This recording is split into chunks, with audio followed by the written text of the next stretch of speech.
ভালোবেসে পালিয়ে বিয়ে করার পর যদি মানুষটা আরেকজনকে বিয়ে করে নেয় কেমন লাগবে আপনার? আমি ছোটবেলা থেকে অনেক লাজুক প্রকৃতির ছিলাম। আমার বাড়িতে আমার বাবা মা আমরা 3 ভাই বোন থাকি। আমাদের আর্থিক অবস্থা মধ্যবিত্ত বলা চলে। আমি একটা মেয়েকে প্রচন্ড রকমের ভালোবাসতাম। কতটা ভালোবাসতাম তা হয়তো বলে বোঝাতে পারবো না। ওর বাড়ি আমাদের বাড়ির পাশে একই পাড়াতে। আমি ওকে খুব পছন্দ করতাম কিন্তু বলতে সাহস পাইনি। 2022 সালের জানুয়ারি মাসের 10 তারিখ ওকে প্রপোজ করেছিলাম, কিন্তু সে আমাকে সরাসরি রিজেক্ট করে দেয়। কিন্তু তারপরেও আমি হাল ছাড়িনি। আমাকে রিজেক্ট করার কারণ হলো ওর বাড়ি থেকে আমাদের সম্পর্কটা মেনে নিবে না, কারণ দুজনের বাড়ি একই পাড়াতে। ওকে আমি বললাম, তুমি চিন্তা করো না, তুমি ভালোবেসে একটাবার আমার হাত ধরো, আমি সবকিছু মানিয়ে নিব। কিন্তু ওর একটাই কথা, ও রিলেশন করতে পারবে না। 2 মাস তার পিছনে ঘোরার পর মার্চ মাসের 10 তারিখ তাকে আবারও একবার প্রপোজ করি। এবার সে রাজি হয়ে যায়। এভাবেই আমাদের সম্পর্কটা শুরু হয়। কিছুদিন যাওয়ার পর ওর পরিবার বিষয়টা জেনে যায়। তারপর ওর বাইরে আসা বন্ধ করে দেয়। ওর ফোনটাও নিয়ে নেয়। আমি কোনোভাবেই যোগাযোগ করতে পারছিলাম না। তবে কিছুদিন পরও সুযোগ পেলে অন্যের ফোন দিয়ে আমাকে ফোন দিত। 2-1 মিনিট কথা হতো। এভাবেই কিছুদিন চলে যায়। কিন্তু 10-15 দিন যাওয়ার পরও আর আমার সাথে যোগাযোগ করে না। আমাকে কেমন যেন ইগনোর করতো। আমার সাথে কথা বলতে চাইতো না। আমাকে সহ্যই করতে পারতো না। তার কিছুদিন পর সে আমার সাথে একবারে যোগাযোগ বন্ধ করে দেয়। আমি আর কোনোভাবে যোগাযোগ করতে পারছিলাম না। আমি বুঝতে পারছিলাম না ও আমার সাথে কেন এমন করছিল। ও তো এমন ছিল না, হঠাৎ কি হলো ওর? আমার সাথে কথা বলতে না পারলে যে মানুষটা ছটফট করতো, আমাকে দেখার জন্য যে প্রতিদিন বায়না ধরতো, সেই মানুষটার এমন বদলে যাওয়া আমি মেনে নিতে পারছিলাম না। আমি কি করব কিছুই বুঝতে পারছিলাম না।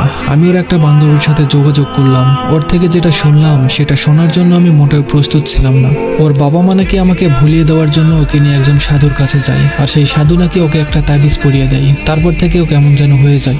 এটা শোনার পর খুব কষ্ট পেয়েছিলাম আমি। তারপরও আমি ওর সাথে যোগাযোগ করার অনেক চেষ্টা করেছিলাম, কিন্তু ও কোনোভাবেই আমার সাথে কথা বলতে চায় না। এভাবেই 6টা মাস চলে যায়। 6 মাস যাওয়ার পরও নিজে থেকে আমাকে কল দেয় আর বলে, আমাকে পরিবার থেকে অনেক চাপ দিয়েছে, সেই কারণে তোমাকে ইগনোর করেছিলাম। কিন্তু আমি তোমাকে কষ্ট দিতে চাইনি। কেন যেন তোমার সাথে খারাপ ব্যবহার করতাম, নিজেকে সামলাতে পারতাম না। তারপর থেকে আমাদের রিলেশনটা আবার ঠিক হয়ে যায়। কিন্তু হঠাৎ করে ওর বাড়ি থেকে বিয়ের জন্য চাপ দিতে থাকে। ও আমাকে বলে, তুমি কিছু একটা করো, আমি তোমাকে হারাতে চাই না। আমি ওকে অনেক ভালোবাসতাম, আমি ওকে হারাতে চাই না। তাই আমরা ঠিক করলাম আমরা পালিয়ে যাব। তো 25শে অক্টোবর আমরা বাসা থেকে পালিয়ে যাই। পালিয়ে যাওয়ার 3 দিন পর্যন্ত আমরা ফোন অফ রাখি। ওর পরিবার আমার পরিবারকে বিভিন্নভাবে চাপ দিতে লাগলো, ভয় দেখাতে লাগলো। 3 দিন পর ফোন অন করার সাথে সাথে আমার বাবার নাম্বার থেকে কল আসে।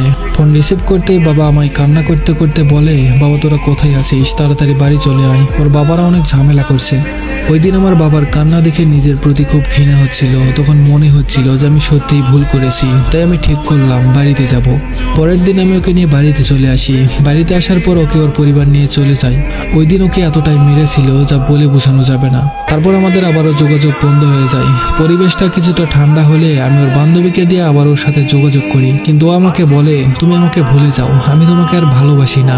আমার আব্বু আম্মু যেখানে বিয়ে দিবে আমি সেখানেই বিয়ে করব।